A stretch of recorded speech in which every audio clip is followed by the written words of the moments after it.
What's up, YouTube? I'm Jay. Okay. And this is my compadre over here. We're going to be doing a little bit of videos for you. I put out a couple videos with my little man. And I'm still going to be doing those. But we've kind of been inspired by a couple of different people. We're both vidiots from way back. Yeah. And we've been talking about doing this for a long, long time. And it's finally happening.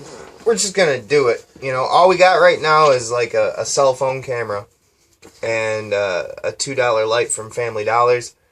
And is Family Dollars just a Michigan thing? I don't know. I really don't know. I don't know either. But we've been knocking our brains together, what's left of them, and we came up with a couple of good sketches, and we want to do a few maybe review shows or pickup videos or whatever, maybe some gameplay. I don't know. There's going to be a whole bunch of content. Whatever. Just expect the most you can. Yeah, that's what I say. Because we can take it in different directions. We'll try to cover all bases, right? Yep.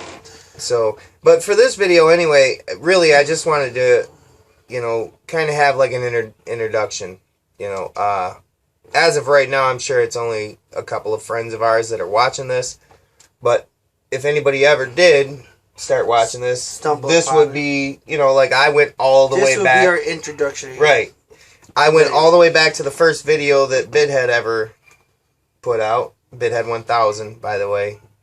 Greatest video game show in the history of human civilization. Yes. And I watched them all the way through, and I couldn't stop myself. There, you know, other guys like AVGN. I mean, everybody James knows Rolfe. him. He's freaking awesome. Everything he does is just classic. You know, him and Mike just sitting there playing video games. Motherfucker Mike. Yeah, motherfucker Mike. Pat the NES Punk. You know, Ryan right now. I even checked out, like, through Bidhead, I found a bunch of new guys, like Monkey's World, and all these different guys that are putting out their own content, and we watched them all, and we loved them all, and what we realized was, like, these guys are in, you know, they're all over there in New York, L.A., there's some guys in Phoenix, I think they're called Craigslist Finds. There's one people from Ohio. There's guys from Ohio, they're, Cartridge Crusaders, I think. And those guys are awesome, too. Even though, on one of their videos, they were in my turf. Taylor Trade Center is mine, suckers. Where we pick up games. That's where we go. Yeah, anyway. Gamers Ave, they were at. Destiny Games. All these places are our turf. You keep your Ohio ass south of the Michigan border. Get the Buckeyes out of here. Nah, just playing. Cheers. I don't know if I am. We will be sneaking down to Ohio soon. We're going to check out the Toledo scene. We will invade. Maybe they can give us some tips. But anyway, so that's the kind of, like, way we want to take the show is similar but different. You know, we want to do our own thing, and we got some sketches and stuff planned, and hopefully it's funny. Even though we're not all that funny. I'm pretty funny. I don't know what you're talking about. He thinks he is. But either way, he wants to kick it with the history of how we became gamers. Yeah. So, I'm going to let him start this off because he's older than me, so let him do it. Okay.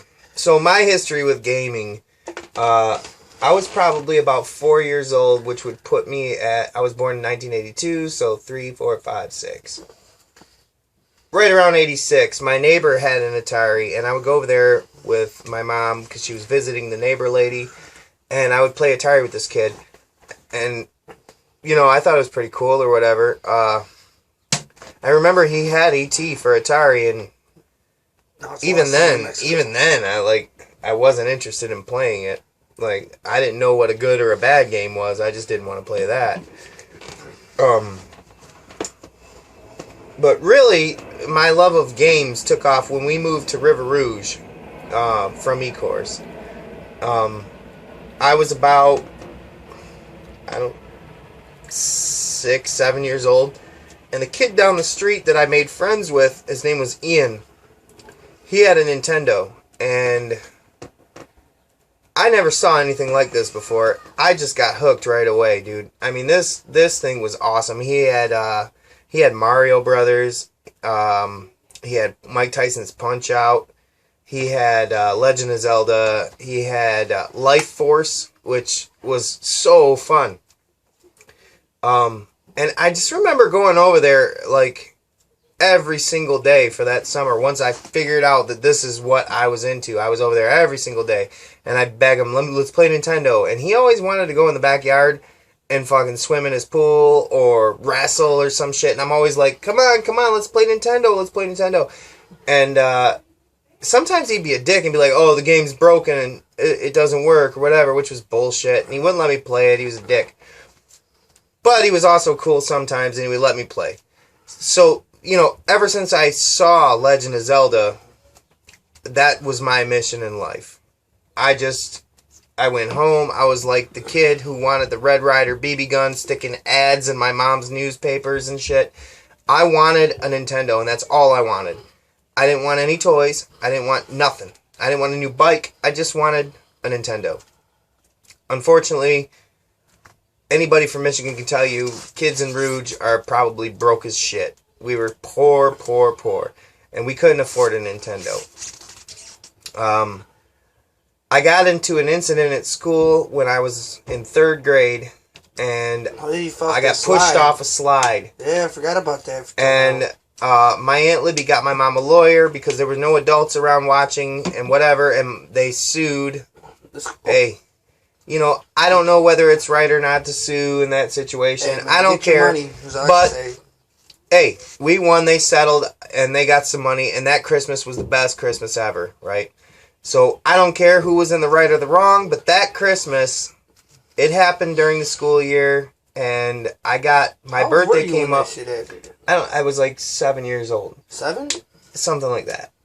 Anyway, the money she got from the lawsuit, that Christmas, in about October, I got this big box when I come home. I was out of school for like a month. And then, I was in the hospital for 3 weeks and then out of school for another month. Did you break a leg? Finally, I went back to school, and when I came back from school one day, there's this big, package wrapped up, and she said, this is a Christmas present, but you can have it early. And I'm like, okay. So I tear it open, and there was a brand spanking new NES, I think it was a control deck or whatever, action pack, whatever it was. I didn't give a shit. It had Mario Duck Hunt, it had a Zapper, 2 controllers, and the Nintendo. And I freaked out, And that's all I did for the next 3-4 months nonstop was play Mario because that's the only game I had for it. I would borrow a game every once in a while. Glenn Cadell across the street, I remember he had Nintendo and he would let me borrow a game. But pretty much I was like, Mario all the time. And that Christmas I got Simon's Quest, Castlevania 2, and I got Mario Brothers 2. And then those games, I found every secret, I remember my mom waking me up at 2 in the morning. She was the first one in our family to beat Simon's Quest. And a lot of people hate that game. I love it just because of, my own history with it. But my mom woke me up at 2 in the morning on a school night and was like, Jay, oh my God, I got to Dracula.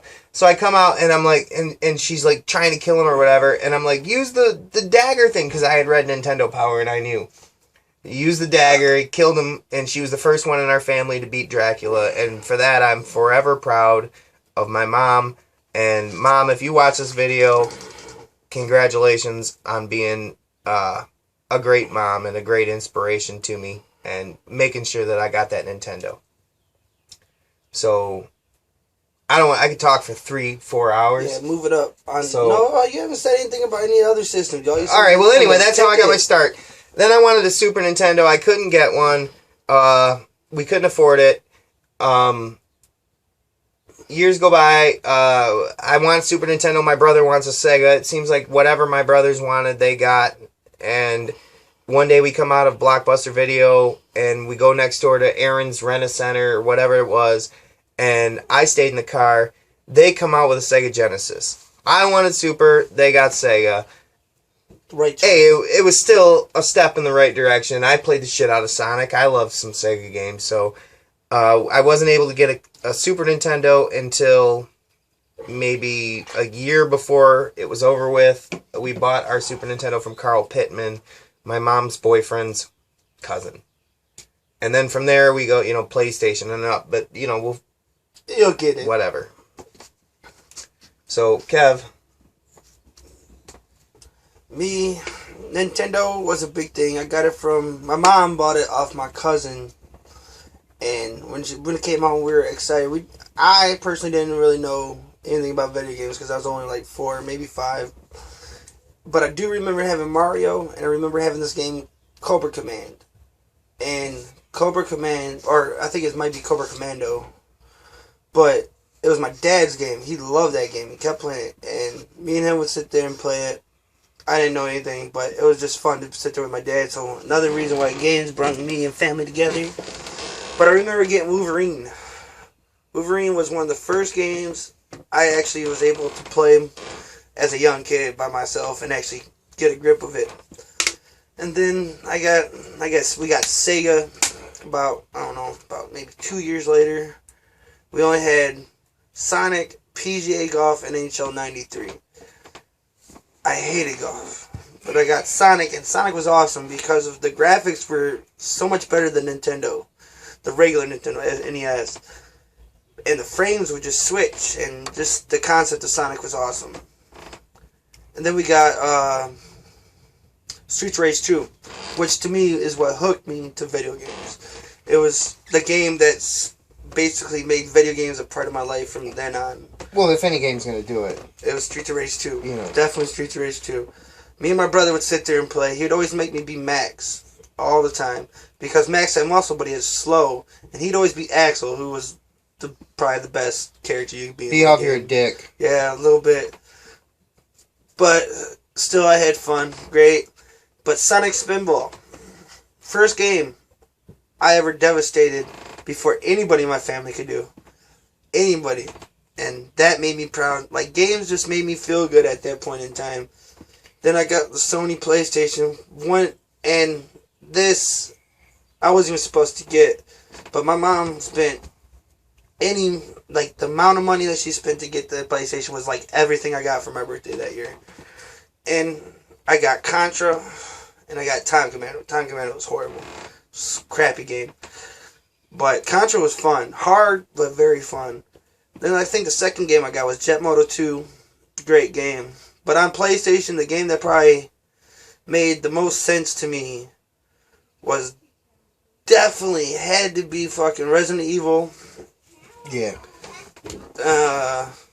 Twisted Metal was like my game. Me and my friends would play it. But back on the Sega thing though, me and Jason would play this all the time. X-Men 2. He would come over to chill with my brother. And he'd end up being woke up hungover, chilling at my house obviously. Waking up and being stuck playing video games with me.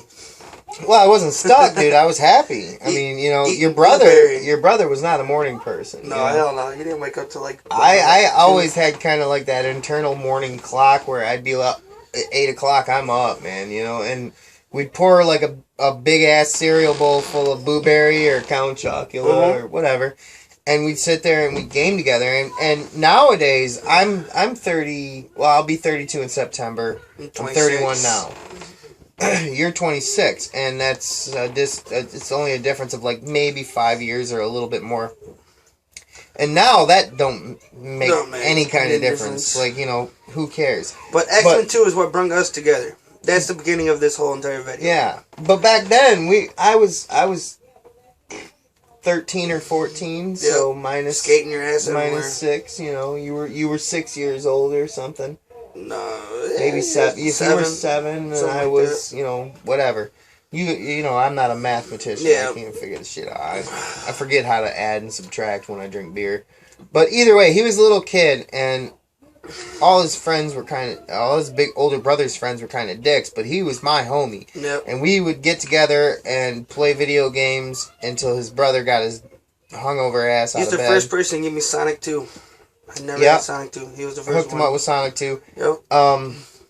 And, that's what I always remember the best about with Kevin is just our friendship started with video games. and it's probably going to end that way too.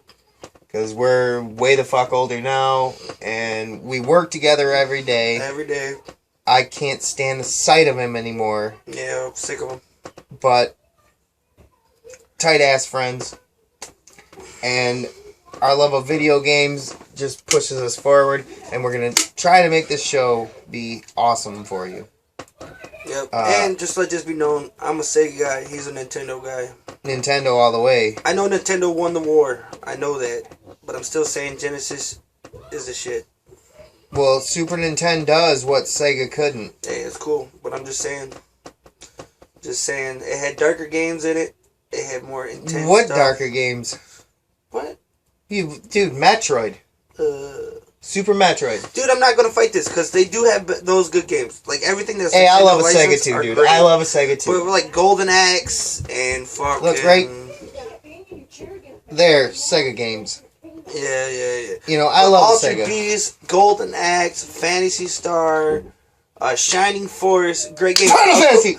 I know exactly via Final Fantasy. He's right. Final Mario. Fantasy, fucking Zelda, Mario. Yeah, he's right. But you know what? I grew up on Zelda, so I'm sticking by what I know. Mega That's Man, all. Kirby, Donkey Kong. Oh, fuck Mega Man. Yeah, that's right. Fuck Mega Man. We're already gonna get trolled, bro. Yes, we are. This is how we get views. Stir up some controversy. Yeah, fuck Zelda, man! Yeah, fuck Zelda.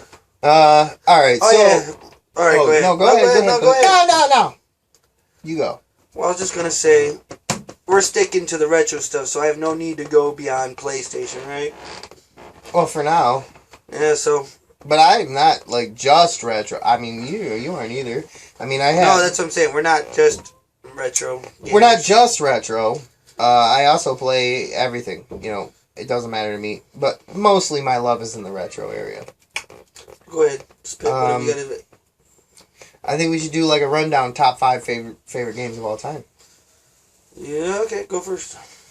Alright. Do we gotta do it in order? No, just spit them. Alright, Chrysalis for Nintendo. Legend of Zelda. Any which one, I don't care. The entire series. Probably Mario Brothers 2. I'd have to say Final Fantasy 7. Grand Theft Auto Vice City. Yeah. I would have to agree with the Grand Theft Auto. I have to agree with a lot of those, actually. Those are great games. So, that's not a bad pick at all. So, is it my turn now? Yeah, go ahead. Alright. Streets of Rage 2. Probably X-Men 2.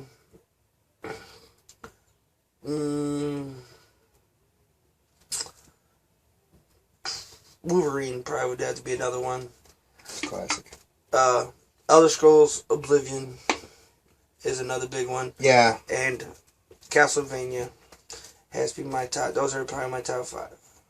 Yeah, those are great choices, man. I mean, I know they're not the best games out there, but they mean something to me. Shit, man, I could That's easily what makes interchange them- Castlevania with Mario too. You know, I mean, it's hard to But pick. I'm just saying, I know there's a lot of people out there that's saying, "Why'd you pick these?" Because it's not that they're the best games, but that they mean something to me. Each game has some kind of memory to it. Yeah. So that's what it's like a tattoo, you know. All right. So, anyways, that's I think that would be the pretty almost much all I ending of think this we needed video. to say. Yeah, but we're gonna do a gameplay video. Yep. Um. And we'll probably be drunk for that one too. Yeah, I'm gonna be buzzed for that one. I'm kind of debating if I want to make it one long video and then just make it 2 later. Man, it don't matter to me. Whatever. But this video is probably going on for a long time with a whole bunch of filler that we've Well, been yeah, I talking. think. Oh shit, we've been talking forever. Nobody's See, listening to this. nobody's At this giving a point, fuck. everybody's like, This is like the song that's at the very end of the album. yeah, no, But nobody's you waited for You it. have to wait the 20 seconds after the album ends for it to come on. Well, no, This is it's it. not like that because at that point you've bought the album and you're interested in what these fucking people True, have to say. nobody at the bought end. this album. At this point, nobody knows what this is, and they've tuned out. So this hours, would be our like- first demo, is what this would be. Yeah, I Oh guess. yeah, by the way, we're into music. a lot. So A lot. a lot.